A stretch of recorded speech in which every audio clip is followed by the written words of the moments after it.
Perfect. Thank you for joining Hispanic Contractors of Colorado today. We are thrilled to have so many city agencies with us. We thank Denver International Airport for such an important conversation around how we can help our businesses create a diverse and inclusive environment. We appreciate the City and County of Denver, Denver Economic Development and Opportunity, Denver Mayor's Office of Social Equity and Innovation, and the General Services Division. We are also thankful to our sponsors who believe in the value of this work for all businesses: Flatiron Construction, GH Phipps Construction Companies, Gilmore Construction Corporation, PCL Construction, and Swinerton. At HCC, we take our tagline, Diversity Leader, seriously. With over 160 members, we want to ensure that our businesses have the tools they need to compete. And that means having or starting a diversity, equity, and inclusion program in their business. This commitment to DE&I is more than just a buzzword. It's a commitment to bring everyone to the table, to being intentional on how we drive that commitment. It's the way we do business. At HCC, we have a wide range of minority, women-owned companies as members that are large and small enterprises. We celebrate the diversity of our organization and the leadership, innovation, and expertise it brings to the industry. About 62% of HCC members are small, minority, and women-owned construction businesses. In an industry with just over 10% women, our HCC executive board is 75% women and comprised of large and small businesses. We are the only Hispanic association in the state serving Colorado for over 30 years. And we are extremely proud of that. We're fortunate to partner with organizations across Denver and Colorado, industry organizations such as AGC, who join us today to help their members as well. We know that aligned across the construction industry, it takes all of us to drive change and share knowledge. We are stronger together. We want to thank Seneca Holmes, who sits on our board of directors, for his valuable input throughout this project. We renewed our commitment to educating members on DE&I last year as we began our Diversity Leadership Series. It included Kim Desmond with the Mayor's Office of Social Equity and Innovation, and one of our small business members, St. Andrews Construction. And we continued that conversation with presentations with AGC's Inclusivity Committee to share our perspectives on diversity a few months later. We continually receive questions from our members on how to get started and what is being required in Colorado to work with agencies. Remember, this is an evolving process, but it is something truly worth pursuing as a business.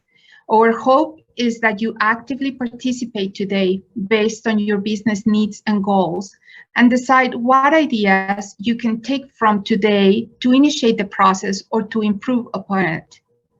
Maybe you'll take just an idea, maybe more than that, but I cannot think of a stronger organization in terms of leadership in this space than the City of Denver. Thank you again for joining us.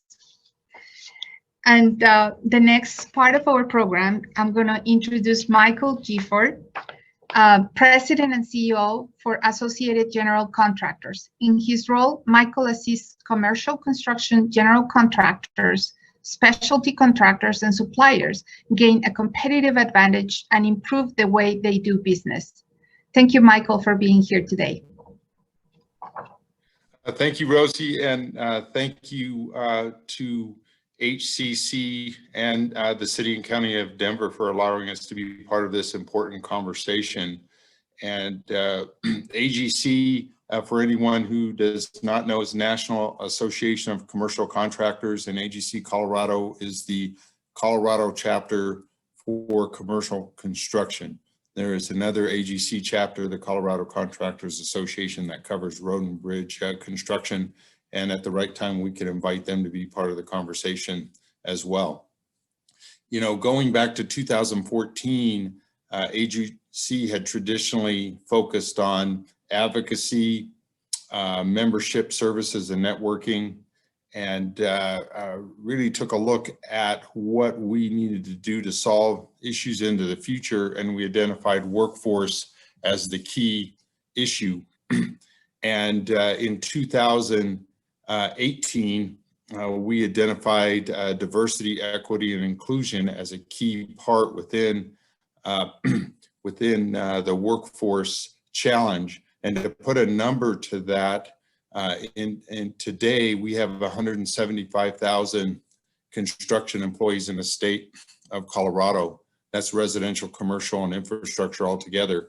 And by 2027, we need to be to 220,000. So you can do the math, that's another 45,000 plus the retirements that are hard to calculate. The reason I say that is part of our motivation for being involved in diversity, equity, and inclusion is because it's the right thing, but part of it is because there's a super strong business case for us to be there. We will not be able to get to 220,000 collectively as an industry unless we're recruiting from the entire state of Colorado, not just males, but females are half the equation, not just white males, but minorities and people of color and all those populations that we're going to need to recruit from.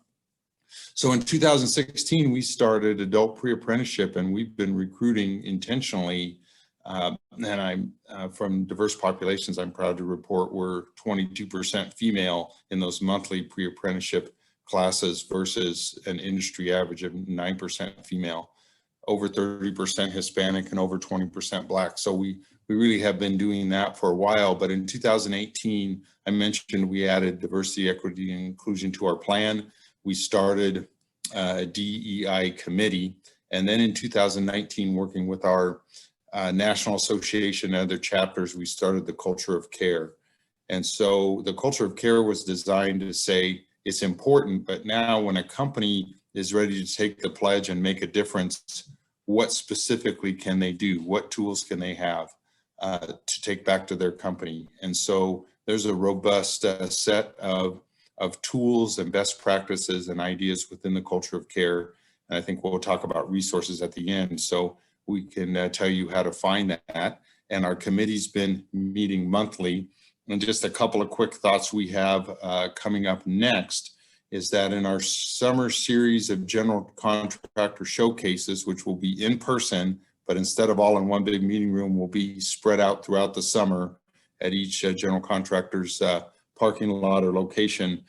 Our new Culture of Care manager, Erica Anderson, will be introducing each minority certified business to a Make the Connection champion so that they can go and meet an individual general contractor's pre-construction team and learn how to get more integrated into the projects they're going to be working on next, including important Denver projects.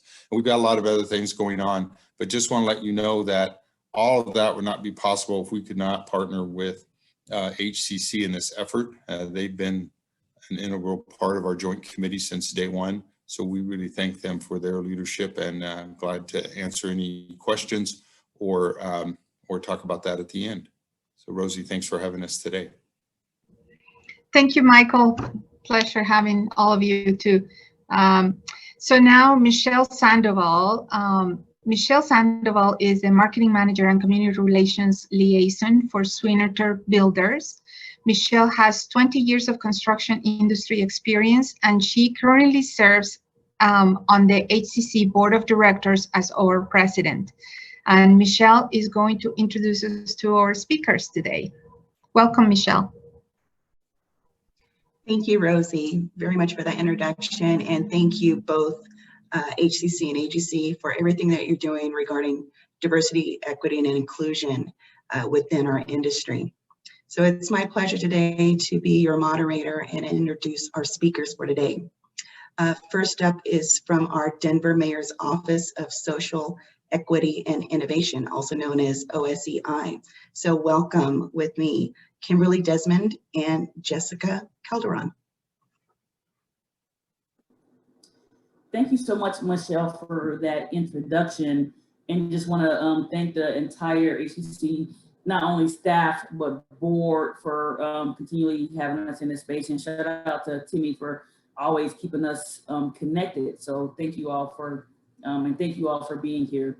And so Kim Desmond, I serve as the director for the Mayor's Office of Social Equity Innovation. It's such an honor and a privilege to be doing anti-racist racial equity work with this administration. And so we're gonna go through a few just technical slides, some terminology components, and then we're gonna talk through our office. So Jessica and I will do that. So before I go on, I'll let Jessica introduce herself, and then we'll jump into the slides, do some terms, and talk about our office. Does that sound good? I just got past you to introduce yourself. Thank you, Kim. Yes, hi, I'm Jessica Calderon. I'm a management analyst specialist with the Mayor's Office of Social Equity. And I work for Kim on her team. Glad to be here with you today. So we wanted to start out, Jessica and I, we always like to start out to just to set the stage around, you hear the words a lot, using your equity lens, whether you call it equity lens, racial equity lens.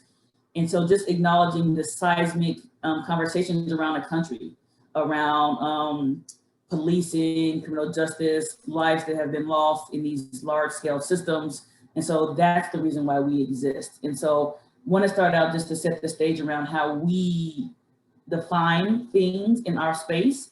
And so equity is an outcome. And so what you see here on the slide is, these are classic pictures, and there are different ones. There are folks on football fields, baseball fields, soccer fields. So this one right here is showing you, what do you really mean when we talk about equity lens? And so equality, we know it's a universal approach. It's about sameness.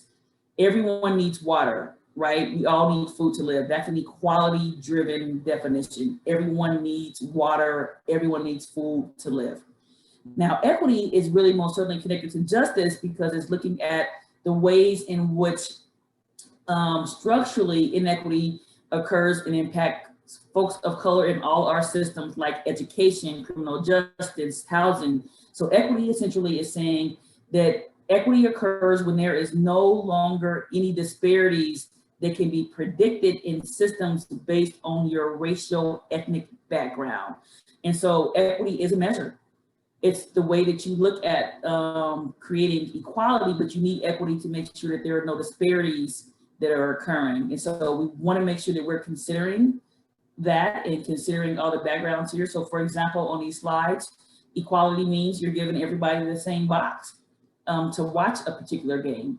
Equity means that people may need different things because things structurally may not be equitable access. So the kiddo on the right is a wheelchair user. And so folks who are wheelchair users may need a ramp to have access to see over the fence, versus a person who is not a wheelchair user may not need that.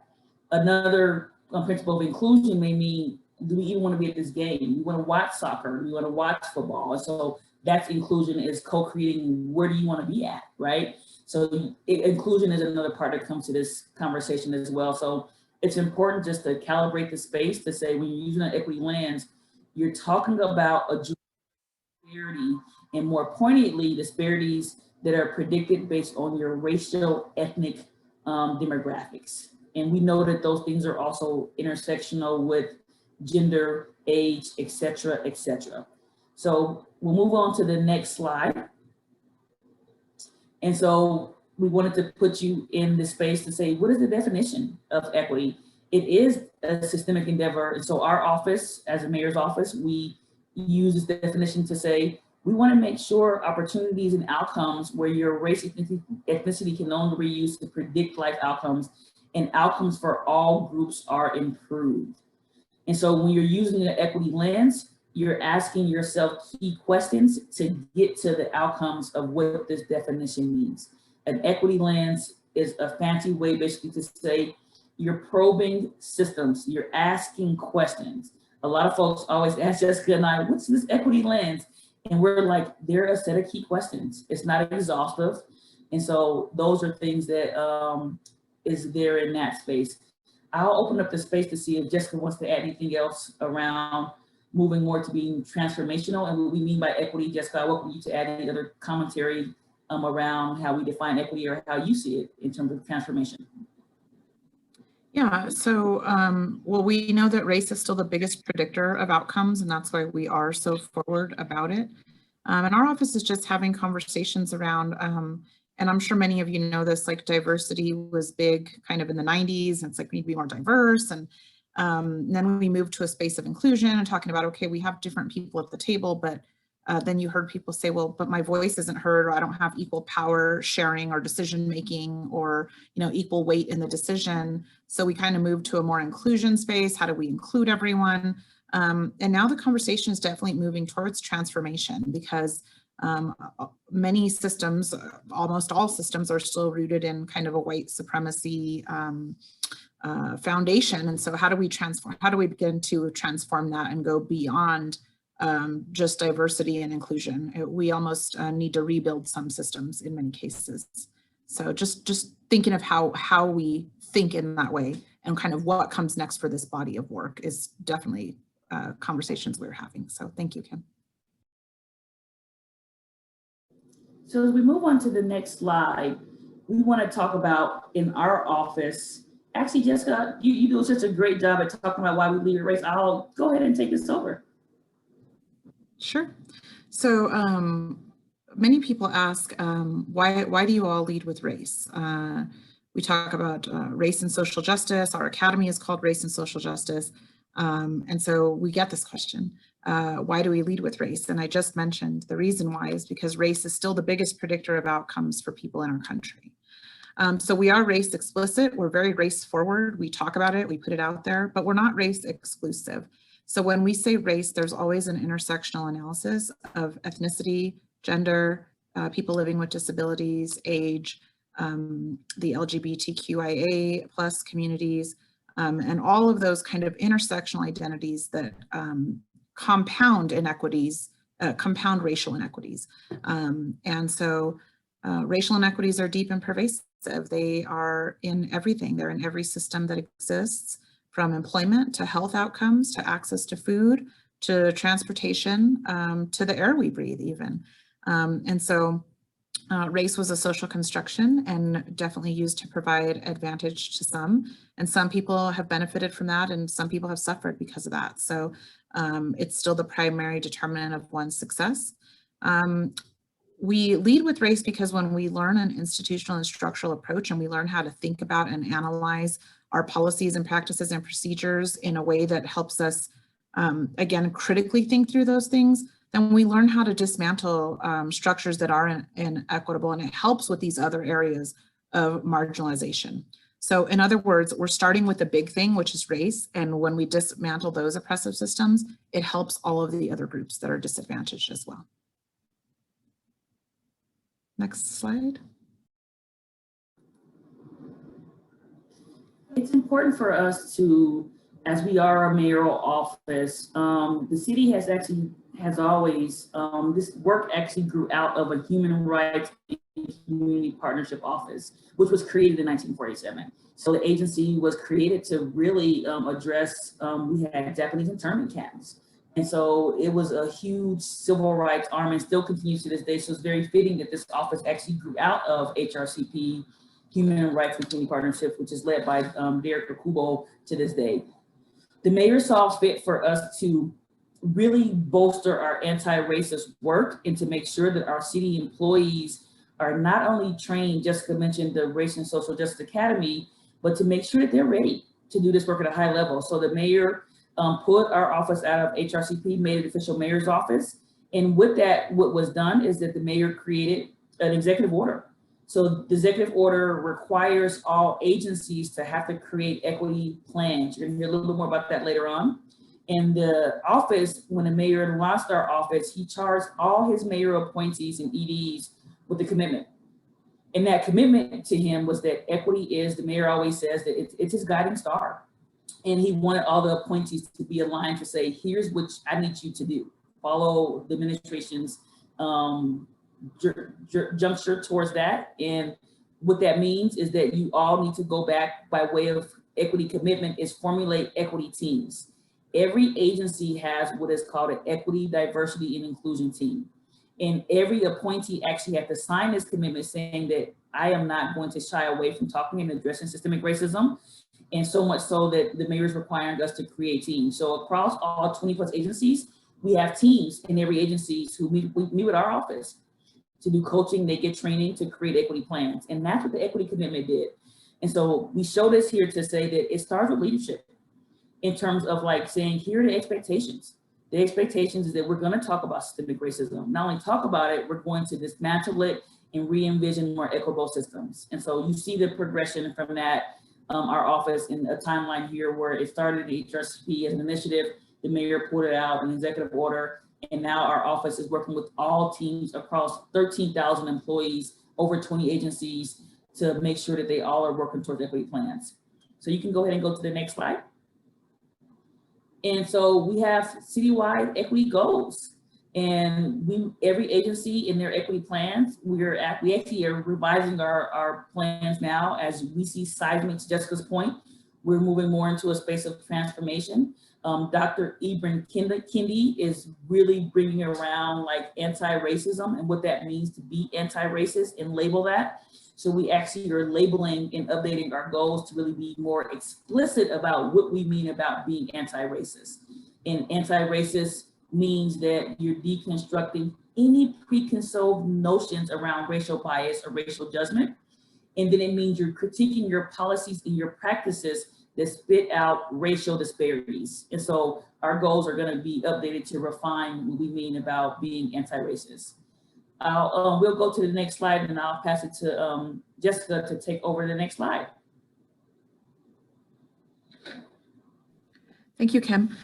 So our office partners with national partners, GARE, the Government Alliance on Race and Equity, and this is their theory of change. So you don't just kind of wake up one day and say, okay, we're going to do racial equity work and just start changing your programs. There's kind of a methodology to it.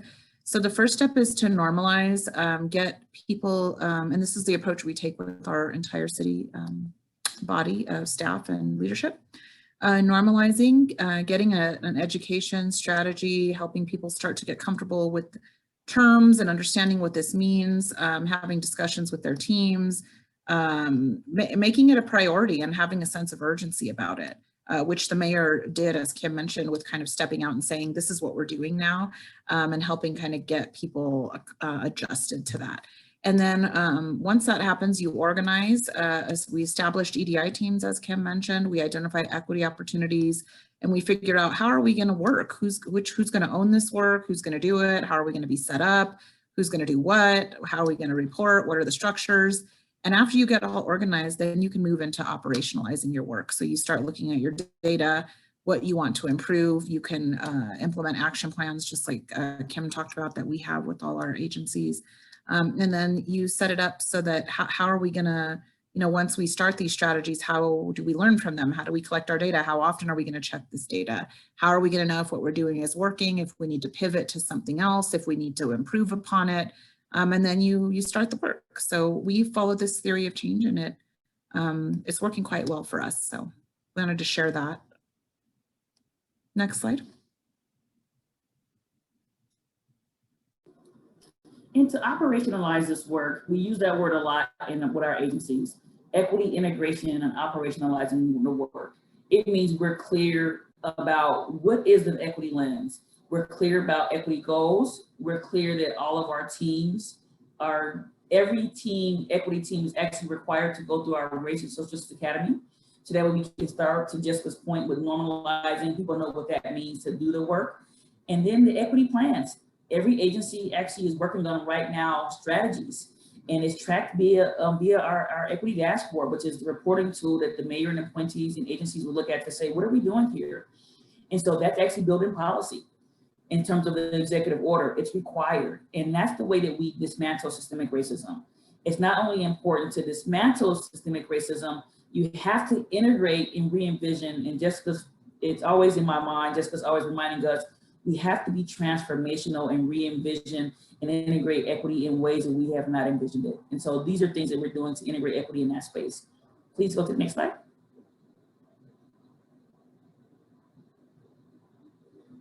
And so here's a sample of the dashboard. And so my favorite part of the dashboard, Jessica's laughing, is it's anti-racist intervention.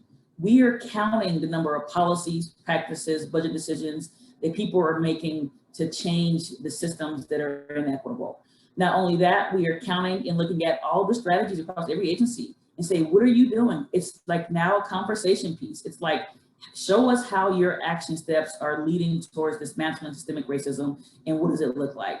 Our team provides coaching around these things. We use data, we use research, we use collaboration to get these things done. So here's an example of what this dashboard looks like. So that way all employees and agency mayor can say, if I want to look at what every agency is doing, I can look and check it out. And so this is not public yet because we are working right now with our agencies to get it moving and operational. So we want to just give you a snapshot of what it means to track and look at, visualize a dashboard that shows equity facingly. And we're getting a lot of attention around this across the country. A lot of cities are looking to us around, how did you create this dashboard? And how did you capture equity strategies? And so we're sharing with them what that means and looks like. The next slide, I will throw it over to Jessica to walk through so we can get through. I know we all want to save you all some time to get through the parts of the agenda. So I'm going to try to speed through this. Our next slide is for the DEN EDI team. Oh, there you go. So let me stop this. Look at that. No, it was close. Thank you, Oliver. So Jessica, I don't know if you want to add anything else in closing from your part around coaching. Jessica is an excellent coach with our agencies, has a lot of experience in that space. So Jessica, I'll leave it to you to close and add any other commentary around coaching and how that works from your lens, and then we'll pass it to the DEN team. Thank you, Kim. I would just say once you get to that operationalizing phase, you do need kind of a coach to keep kind of checking in with the work and helping guide people along that work. So that is definitely one kind of wing of what we do, and we couldn't kind of go forward without that piece. So, and we will be able to answer questions at the end, I believe, if you have any. So thank you. So thank you very much, Kim and Jessica, for that great information. Also, thank you for clarifying and defining what equity is. I think that, because that's kind of a new word for everyone, it's great to have that clarification that equity is an outcome. So thank you. Next is the Denver International Airport. And so welcome Andrea Albo and Seneca Holmes. So I will actually be stepping in for Andrea and introducing our team and going through the majority of our presentation. Seneca will be following up. So hello, everybody. Thanks for joining us. I'm Oliver Zornoza from Denver International Airport's Culture and Strategy team. I'm the project coordinator on that team who helps with our equity, diversity, and inclusion team, as well as our employee engagement committee and all the other employee-oriented programs that we have in place across the airport. Our EDI team was sponsored by DEN's leadership, coming from the mayor's directive. It was originally created back in 2019 and was consisted of a focus group of leaders and OHR representatives who were able to put together a strategy and an equity plan that is still rolling out now 2 years later. We've made sure to diversify and grow our equity, diversity, and inclusion team to include more roles from across the airport and include more representation from different employee groups. We have key leaders from the Commerce Hub, our communications and marketing team. We have Andrea Albo, who is our senior leader sponsor, as well as others. We make sure that we have administrative support, data support, strategic plan support, so that we are aligning in every way with DEN's overall strategy. And we maintain a direct relationship with our partners at OSCI, Kim and Jessica, who we were just presenting with. So we, like I said, I make sure we keep a link between the employee engagement group and our EDI team. We see race and social justice as being a form of employee engagement. It's a two-way feedback loop that we try and maintain at every level of the airport and in every portion of our support structure. This is our EDI statement. It's long. It covers as much as we can in our idea of diversity and inclusion. This is posted to our public-facing website for all of our general passengers and customers to see, and we do adhere to this. So we try and tie all of our work back to this statement, as well as update this statement when necessary. Sometimes language needs to be changed or updated or included. And again, so this can be viewed on our public website. We're very proud of the environment that we're creating, not only for our employees and our customers, but now we are working to expand that sphere of influence well beyond into our community. So DEN's equity plan focuses on 3 major pillars. The first one being our people. So we want to make sure that our leaders are enabling and activating every employee that we have to include and build further on what we have already decided are our core values. We want to make sure that we're meeting our global customers in a way that when they first arrive in Denver, they understand that Denver is an inclusive and welcoming city. That goes into our operations pillar. So we want to make sure that we are updating and including equitable policies and processes and practices at every level of what the airport does, whether it's contract procurement or basic security operations. We have a lot of different functions at the airport and a lot of different policies that we can affect. And as I said, our third pillar is community. We want to make sure that in partnership with you guys, that we are advancing the city's equities goals and including our contractors and subcontractors in that sphere of influence. All of that is captured by a data model that we use to track progress and key metrics that are able to help evolve and restructure our initiatives according to current events or updated needs from our leadership. And in order to do so, we can't do it alone. Like I said, we started off as a smaller group, grew to about 6 or 7 members, and we recently doubled to, I think we're at 11, almost 12, working on our 12th. So in order to expand that capability building beyond just our group of EDI team members, we started off by engaging with our senior vice presidents and other senior leaders across the organization and got them through a Foundations in Race and Social Justice Academy training session in partnership with our partners downtown with OSCI. Once our leaders went through that training, we partnered them with our own EDI team members to understand their individual needs at a division level, as well as what we could do to support next steps and enable their workforce to go through whatever training was appropriate. So we divided and we're working on conquering now. And that is, it is a step-by-step basis where we have to refine each quarter how we approach the training and how we deliver it. And then through each of those quarterly sessions, we're able to identify gaps in how to fill in and who needs to be trained next to be able to cascade that capability. That is leading us to some very exciting conversations with leaders and other members of their divisions as to how to implement and align their policies along with our goals at the DEM level, as well as the mayor's goals at the citywide level.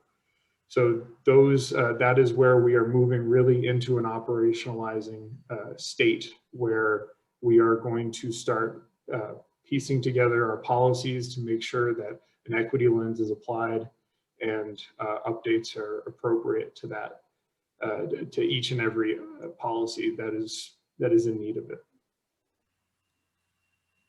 Our main focus, like I said, was really on the people strategy. It's building our own capability within our organization and making it an institutionalized conversation about equity, race, and social justice. So it's a multi-pronged approach for our internal strategies.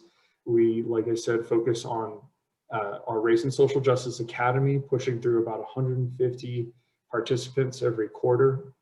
Currently, we have 263 employees trained, or about almost a quarter of our workforce.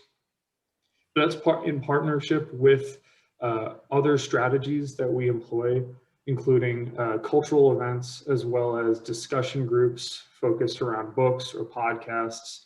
We've also had event-specific discussion groups, especially following the event up in Boulder, as well as other nationwide events. We want to make sure to keep a pulse on how our employees are doing and what they're discussing. We also have other strategies, including our updated recruitment strategy with our OHR, making sure that we're driving our decisions based on local demographics and filling gaps as needed, making sure that our hiring managers are seeing an applicant pool that is reflective of the Denver as we understand it. And our future workforce development program, something that we're very proud of, is we partner with students, elementary school all the way through post-grad in college, to provide them youth programs, summer camps, internships, and apprenticeships all across the airport, whether it's in our team at Culture and Strategy, our communications team, all the way down to the trades in the shops at Den. So we are applying ourselves to our community as much as possible to grow our influence to those who are otherwise, they might not have that opportunity. And that will help build our pipeline of future workforce. We are tracking who we are hiring in the future after these programs and making sure that it's an effective strategy. And finally, we are working on our community strategy. This is, like I said, where you guys come in. It's important that we are expanding our sphere of influence for equity and developing policies that put those practices in place with our partners.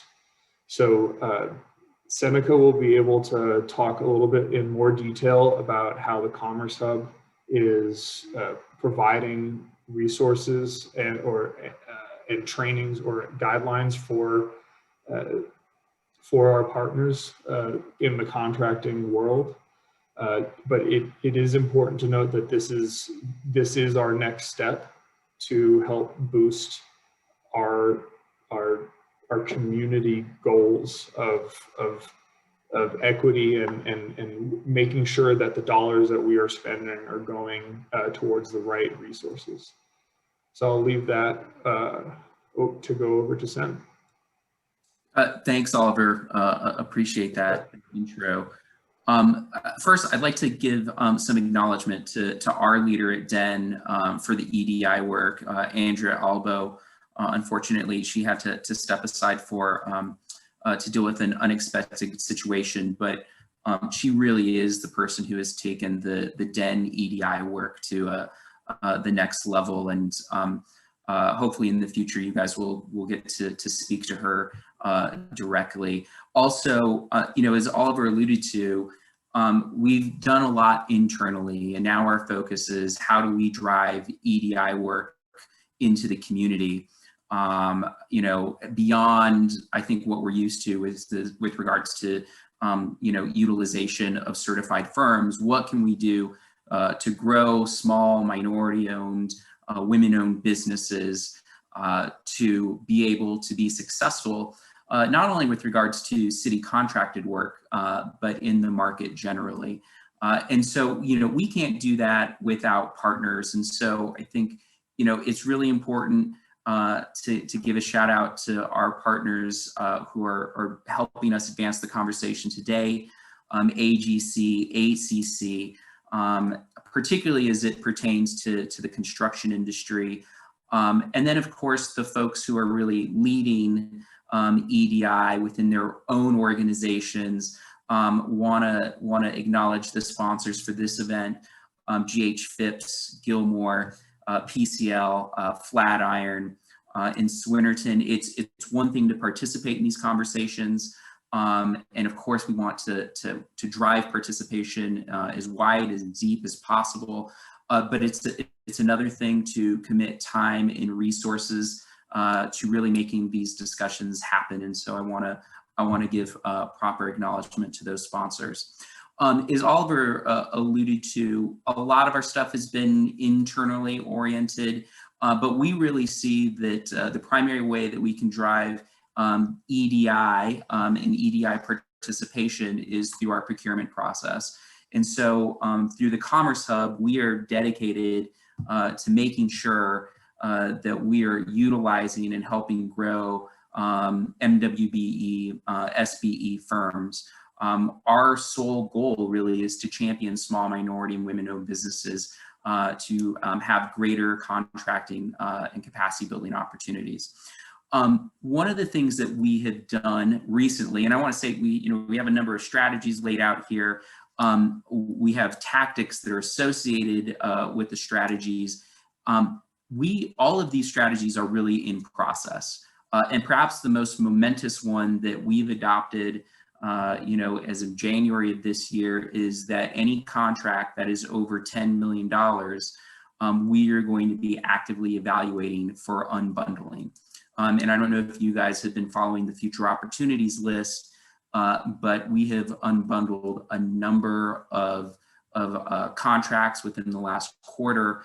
We are offering, many more times opportunities for small businesses to participate as primes with the airport. And so we feel like that is a strategy that is essential to helping grow small businesses. The other thing we've been doing too is rigorously marketing our DEN contracting opportunities. Post-COVID, we've really turned to a virtual platform, and it's worked out really well for us. Since July of last year, we've had 17 different outreaches with over 1,200 registrants. Some of those outreaches, touch as many as 200 or 300 potential contractors. All this is aimed at trying to get small businesses information as quickly as possible, with the intention of them being able to mobilize for an RFP and also find appropriate partnerships. Whether that's finding other additional SBEs to go after an SBE opportunity, or trying to identify a prime partner to go after an MWBE opportunity. I would say this too, we are doing more SBE opportunities. That does not mean that we're straying away from MWBE opportunities. We're doing both at the same time. The other thing too, I think that it's important to recognize, and this goes, I think, with the EDI work that the city is doing generally, is that we no longer work in silos when it comes to equity, diversity, and inclusiveness. Every city agency, and Kim sort of alluded to this, is responsible for actively promoting EDI. And so we are, we participate in the Business Equity Leadership Team. We participate in a lot of the activities that are sponsored by DSBO, and really participate is not the right word. We are invested partners in making sure that we are promoting the city's values for EDI.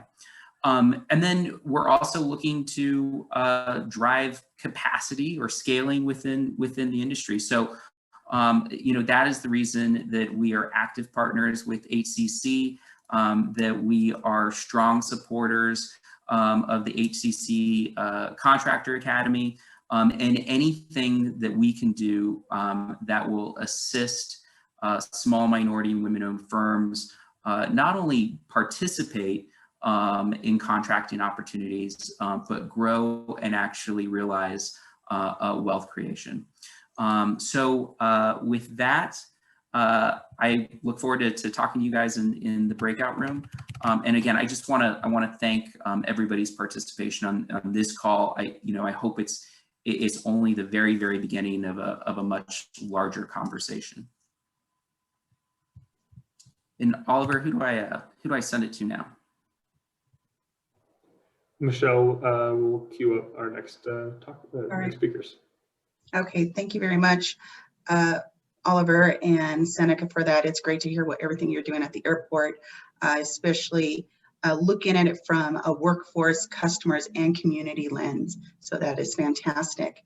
Our next speakers are from the Denver Economic Development and Opportunity Office, also known as DEDO. So welcome, Dana Williams and Gloria Owasu. Good afternoon. Thank you all. First of all, just would really like to extend thanks and for the opportunity of being here with you all today as we present and share information on our EDI goals. Next slide, please. And again, my name is Dana Williams, and I'm the Assistant Director of our Denver Workforce Services Program, as well as our chair for our Equity, Diversity, and Inclusion team.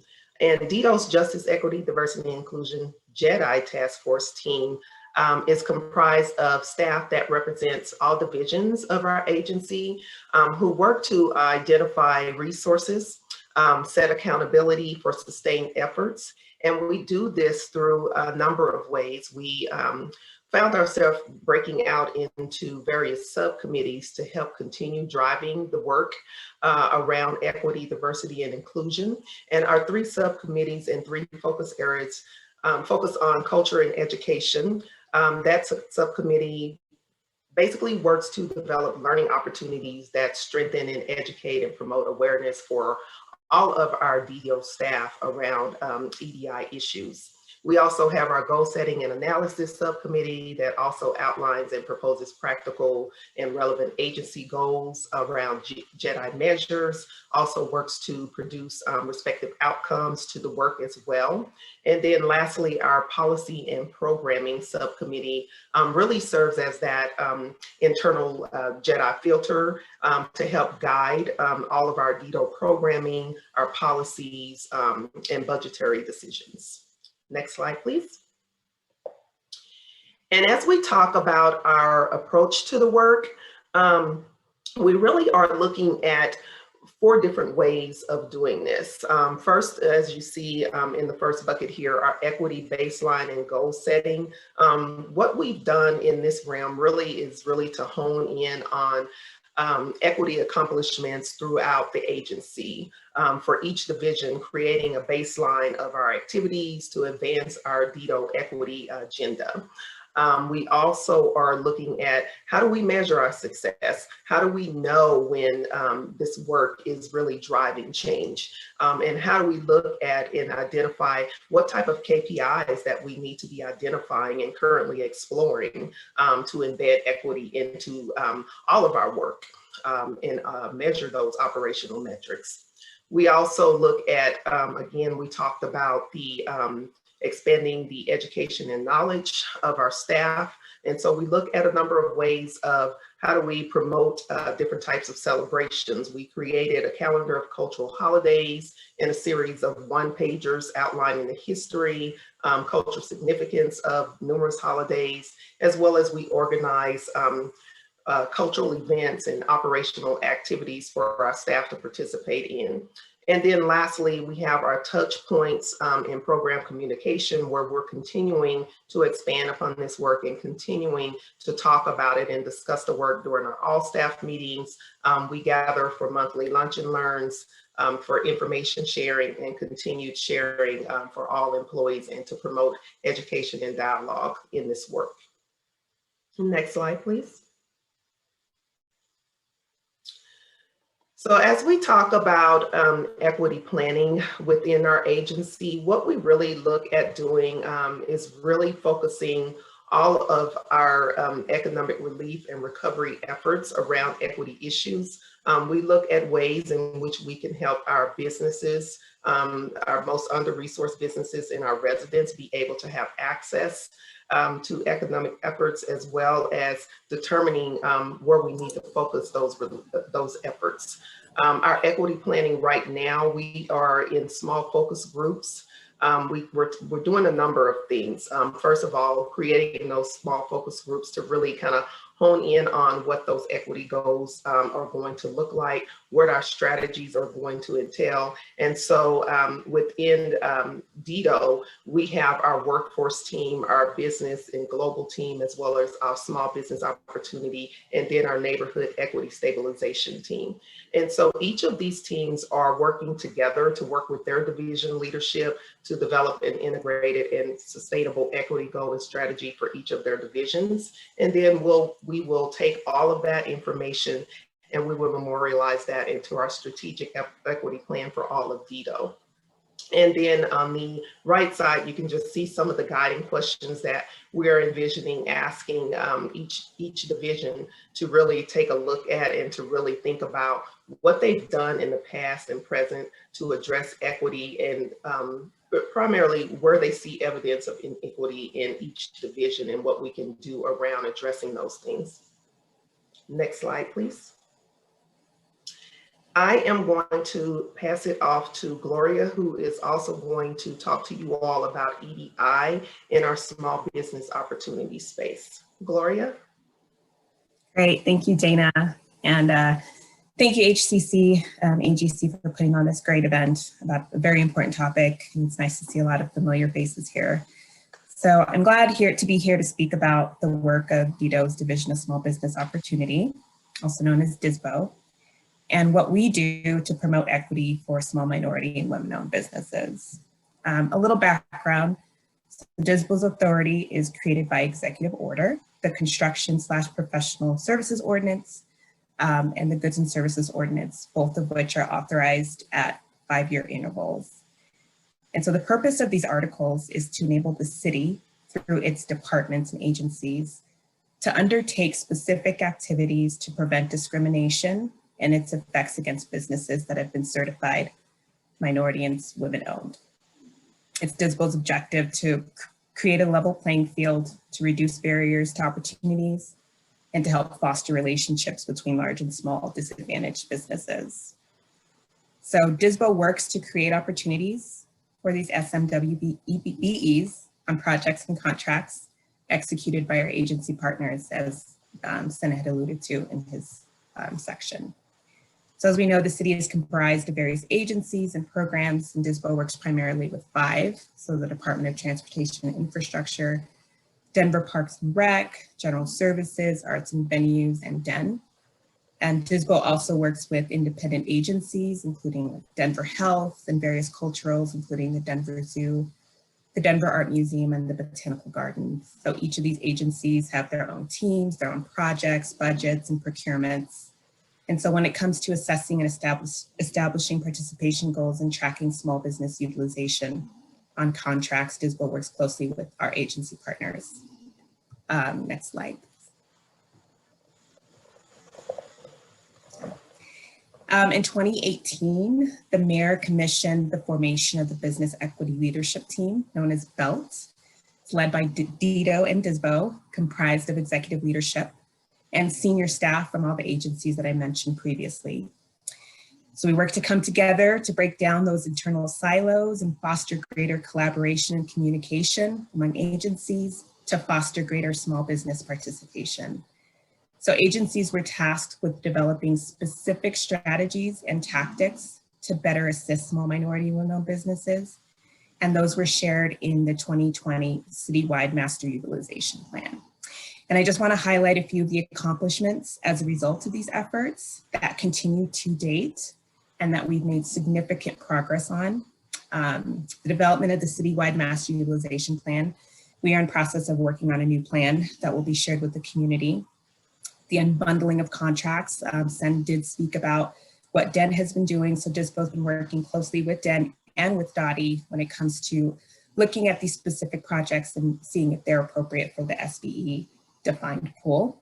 Launch of the citywide Mentor Protege pilot program, which I'm very excited about. We launched last year with 6 amazing teams. And not only are the Mentor Protege pairs working with each other, they're also working with our agency partners, including Den and Dottie and Parks and Rec.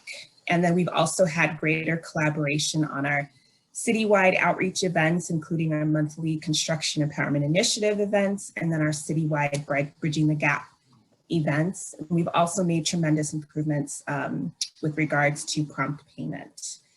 So BELT, it remains a priority, and it underscores the city's leadership and commitment to equity for small businesses in city contracting. So I will pass it back to Dana to continue. Thank you, Gloria, for that information. Really important program and great work that you all are doing. And now what I lastly just want to focus on just a little bit is just what we're hearing in the community. And so on this slide, you'll see a snapshot of some data that we collected from vendors who have bid on city projects in 2020. And so this slide just really gives us a baseline on how many businesses already have the DI initiatives. And so, you know, when you look at the slide, we can really see that about half of the businesses indicated that they have a D&I plan, that they conduct D&I employee training and communication of policies. When we look at this information, I think one flag is that less than 2/3 do not have a budget for anything that's related to D&I, which, you know, we know makes this work even more difficult. So next slide, please. And so when we talk about lessons learned, you know, just some of the key learnings from this work, it's hard work. I think that, you know, we've alluded to this earlier. I know Jessica talked about it being transformational, being intentional, just facing it and being transparent with open arms. And that's the only way that we're going to embark upon institutional change. We know that change doesn't happen overnight. We have to celebrate the quick wins versus the long-term goals. We need to be deliberate, focused, of course, buy-in from our leadership. And we're very fortunate that our leadership is totally 100% all in. I think, you know, this has also been said. I think one of the greatest accomplishments of this work is really the integrative efforts of all of the city agencies to work together to address EDI. I know that, you know, some additional things is that we need staff resources. There's time that it takes to do this work because it is hard, it's challenging, but it's much needed. The equity checklists, we also, you know, have found out from our work and from our committees is that it's good for consistency, setting standards and best practices. And then lastly, our community needs help with tools and resources. I think, you know, we're hearing that over and over again as well, is that, you know, a lot of people want to do this work. They're looking for a place to start. And so, again, we just thank you for your time today. We look forward to working with all of you as we all work together to embrace this much needed task. Thank you. Thank you so much, Dana and Gloria. That is fantastic. And I think it's really important as companies are thinking of developing their own EDI program, the importance of the goal setting and measurements that you shared with us today. Next up is the City and County Denver General Service Office. Welcome, Wade Balmer. Hi, everyone. I'm Wade Balmer, and I'm a Public Information Officer with the Department of General Services. Next slide, please. Oh, there we go. So we're called the Department of General Services, and I like to joke that no one knows what that means. It's a pretty generic term. So we're really a lot of specific services. And I share this slide because I want to give you a sense of the diversity of our work and then the positions that play into that as well. So we have an administration division office that has the central services office, which is mail and packages coming into the city, which, as you can imagine, is quite a lot. The citywide contracts office, which works on our on-call and emergency service contracts from everything from fencing to plumbers and anything in between. The Denver Security Office, keeping our facilities safe and secure, and the immediate space around our facilities as well. The Denver Energy Office, who pays the utility bills for the city buildings, which, as you can imagine, are quite grand. I won't say how much we spend in utilities a year, but during the height of the pandemic, when people came home to work from home, we were saving about $750,000 a month. So, and then we have the Facilities Management Division, which is over 6.38 million square feet in over 134 city facilities. We're acquiring new facilities all the time, and our team members go in to make sure those facilities are secure for their next purpose and however the city might be utilizing them. Some are office spaces, some are warehouses, some are parks and rec facilities to hold supplies. It's all across the board, and they each have different needs. Then the Purchasing Division, which does orders, bids, contracts, and master purchase orders for all city agencies. We also have the Surplus Office. So when you lose that keychain at Den, going through Lost and Found or whatever it might be, after a certain amount of time, it eventually gets to the surplus warehouse, where you can then bid on such things for really great deals. Check it out if you want to see some great information. Next slide, please. So that talks about the diversity of our work, and this really plays into our EDI work because we also have a lot of diversity of roles within general services. So just in facilities management alone, we have building engineers, and maybe we have 7 to 8 of those. We have plumbers, we have electricians, we have many custodians, we have project managers, multiple trade supervisors, which are the team members that lead the other team members listed above. We have facility managers who are overall responsible for the city facility portfolios, and then ASA team members that are keeping everybody organized and driving all this work forward. With all those team members, they're in the field, 90% of their days. So they're out, they're, turning screws, they're rewiring panels, they're assessing plumbing emergencies, they're out and about. And so they are impacting, their work's impacting not only the city's residents, but also a lot of our team members as well across the city in those facilities. So they don't have a lot of time, really to be back at their desks and at a computer to be thinking thoughtfully about EDI work. And I want to just mention that now because it's going to fold into a little bit of how our work was designed.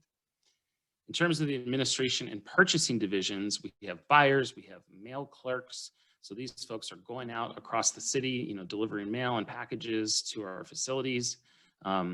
We have energy administrators, the people paying those electricity bills I was talking about. Security personnel, so managing the facilities, safety and security. The people managing the surplus warehouse, we have, of course, managers, contract administrators. This is just to show you that among a lot of these groups, especially on that right column, there may be 1 or 2 people with these unique positions. And overall, we're a division of about 130 individuals. So it's not like there's a lot of peer-to-peer support in terms of, hey, you have the same job as me. And that gives everybody their own unique perspective on what their day-to-day is like. Next slide, please. So how do we determine needs for EDI when you have such a unique group of team members? Well, we wanted to make sure we cast a wide net. So we used human resources data. You'll see in a little bit, we had some great aggregate healthcare data that we get from our benefits and wellness team every year. So we can see, in broad strokes, how members of general services are accessing their healthcare resources or when they're not. And then, again, in aggregate, what disease sets or groups most affect our employees.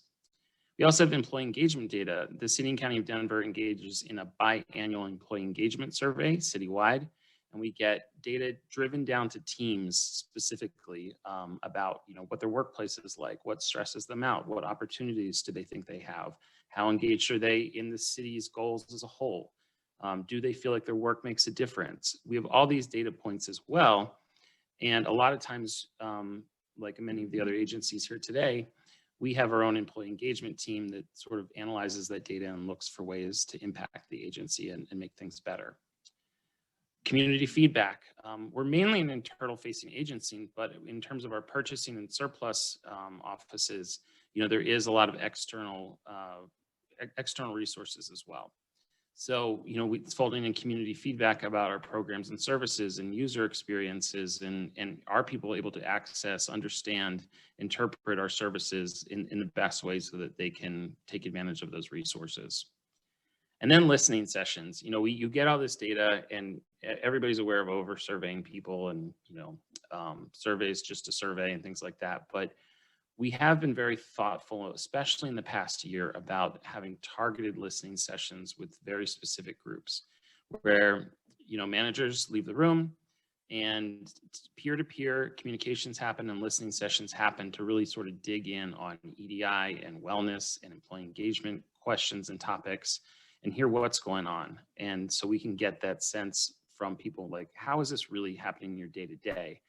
And when that survey was taken, a year and a half ago, is that still true today? Or are there new elements in the wake of COVID or anything else that are impacting your workplace and how we can drive that work? So this gave us a good path forward in terms of establishing needs for general services. We knew that there was a great need for internal promotion and mobility. The city has a very deliberate and thoughtful approach to trying to get our workplace team members to match the representatives across the city in terms of race and many other factors.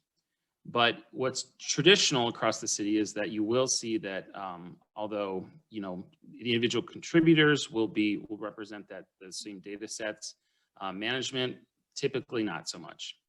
So we wanted to really dig in on terms of internal promotion ability and mobility and looking at that data to say how many of our team members have really truly been in the same position for 5, 10, 15, 20 years.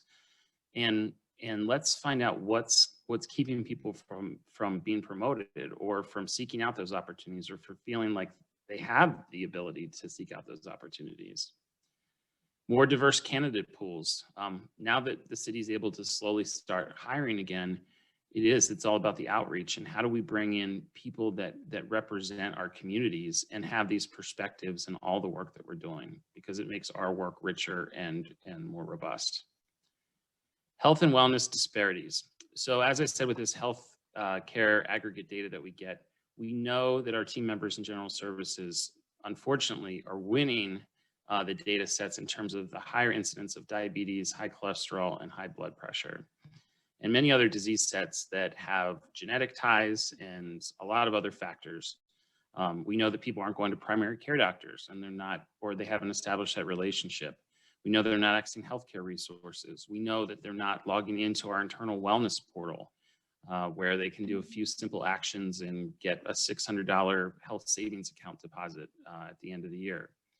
And so we knew these things were happening, and so we knew that was something that was directly impacting work. Not just people's mindset, but also their home life and the stress that they were carrying with them, days out of the office, and how it affected the team members around those folks too.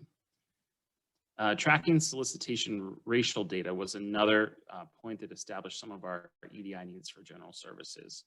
So, we knew where we had gaps in certain data sets when we said, well, when we're putting out certain solicitations, who are we getting responses back from and who aren't we? And there were certain data sets that just haven't been tracked, especially in terms of race of those applicants.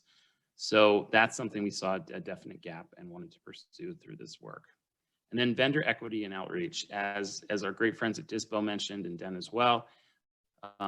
This outreach is critical because we could be doing great work or we could have the best of intentions, but if we're not out there and not just doing like a Facebook post once a month or posting on our website, but really digging in and getting out there and establishing relationships and embedding ourselves in some of these vital communities where the work is being done and where the community is so vibrant and interesting and wants to be more involved in city work. We're not doing our job if we're not doing those things and being more thoughtful about it. So that was an established need as well. Next slide, please. So just in terms of establishing our team members, this is an evolving list. And what I love about our great friends in the Office of Social Equity and Innovation is they've set a tone for EDI teams across the city that will be on 2-year terms. So just when you start to you get the training and you're really digging in, they understand that you can sort of get set in the work, or you think like, well, this idea didn't work, so we're putting that to the side and we're not going to look at it again. And we kind of get set in our ways, or we get myopic at times. And so that turnaround and this refreshing of the talent that we bring to our EDI team is vital, because we want to make sure people are asking questions and offering those perspectives that we may have moved on from, not because we had bad intentions, but just because you do get so focused on certain goals. And so we have members from the executive office, we have members from facilities management, we have myself. If you could go to the next slide. We have a member of the Denver Security Office, which she's been incredibly vital, because Gail not only interacts with our security personnel, but interacting with members of the public, but she really sees all of the ways the city is interacting with these members of the public and the impacts. As you can imagine, HSS agents or security agents, at entrances to our buildings get earfuls from a lot of residents about their experiences, and good and bad. And even our members of central services team driving, across the city and delivering mail and packages get many different perspectives. They're literally out there in the field. And so it's great to have that resource as well. Next slide, please. I'm going to try to rush to the end here so we can stay close to being on track. That'd be great. Wait. Yep, sorry. Can you just go back one slide? I think we skipped a pretty important one. Wait, maybe not. So we have all these great partners that we work with. That's important too, because you don't want to ever operate in a thought vacuum.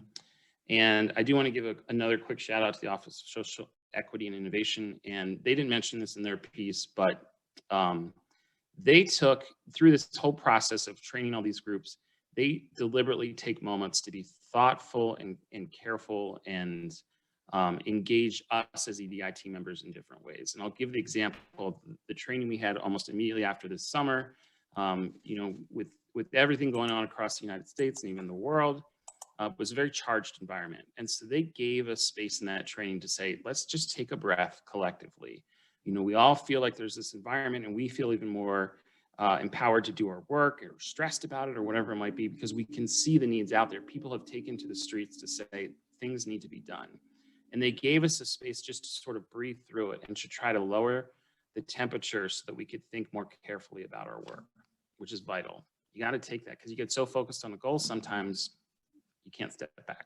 Next slide, please. So we're focusing on workforce equity. So all those things I mentioned before about trying to get out and make sure people have opportunities to grow, to build resumes, given resume building workshops, have apprenticeship programs, to make sure our people are happy so they want to stay around and feel like it's a great work environment. And metrics are, of course, critical to that as well. Wellness equity, that focus on making sure our team members feel safe and healthy and that they can do their work without further stress and being burdened by that as well. So bringing the resources to folks when and making dedicated in-service days to have resources for folks and screening clinics and things like that. Vendor equity, just tracking some of that data I mentioned, being out with the chambers of commerce and other groups to say, we're here, what do we need to do differently? Please let us know. Working with those Denver certified companies and giving them the skill sets. We know we're government, we know we have processes and terms and acronyms out the wazoo, and it's very complicated to do work with us. And so we have to keep reaching out and making sure people have technical assistance so they know how to access these systems and do work with the city. Unbundling contracts, as has been mentioned before by our other groups, and then utilizing these certified partners and offering them resources whenever possible. Next slide, please. So we have meetings all the time. We do emails all the time. We do now breakout sessions in our all staff meetings. So we have a breakout at the end for 20 minutes where the EDI team can engage with people one-on-one. Then we can see who's showing up to that room, who's most interested in this work. And guess what? That later helps with recruitment. So that's been vital for us as well. Next slide, please. So small steps lead to long-term wins. It's easy to get overwhelmed by that long, far away goal, but just dig in, take those small steps and celebrate them. Adapt, adapt, adapt. You know, as I mentioned, as we bring in different team members and they offer different perspectives, that's vital for us. But we always have to be ready to change. And as much as we worked on one particular goal, sometimes we realize we have to scrap it and move on. And then just to rotate those leads and members and communicate often. I think that's it. Thank you so much. Thank you very much, Wade. That was great information. We're going to go into our breakout rooms, and I know that we're running over on time. So I really hope that everyone will be able to stay on the call a little bit longer, maybe at least till 12:45, so that our breakout rooms can have at least 20 minutes. I say we'll be back at 12:40 from the breakout rooms. That's the way it really gives you a chance to have some good conversations and ask those questions that you're looking for. So we'll be going into the breakout rooms. This will be our sponsors along with our city agencies that will be in the room. They will share their information of what they're doing at their corporations as well. And they also have a case study where they're going to be asking some questions to you. So a lot of interaction that we'll be able to do with one another. So we will see you back at 12. Yeah, Michelle, I have to jump at 12:30. So I wanted to answer one quick question that was in the chat box before I leave out the space. We only provide our training and technical guidance to our agencies. We have 13,000 folks. And so there was a question in the chat box. I didn't want to ignore it, Michelle. And so just know that that's a big question around like what technical advice do we provide to outside partners such as yourself. So didn't want to leave that in the space because I think it's a great question. And Michelle, maybe we can revisit it another time, but I wanted to just make sure that I did answer that question because it was to me and Jessica directly. Thank you, Kim. All right, so we'll see you in the rooms in a minute.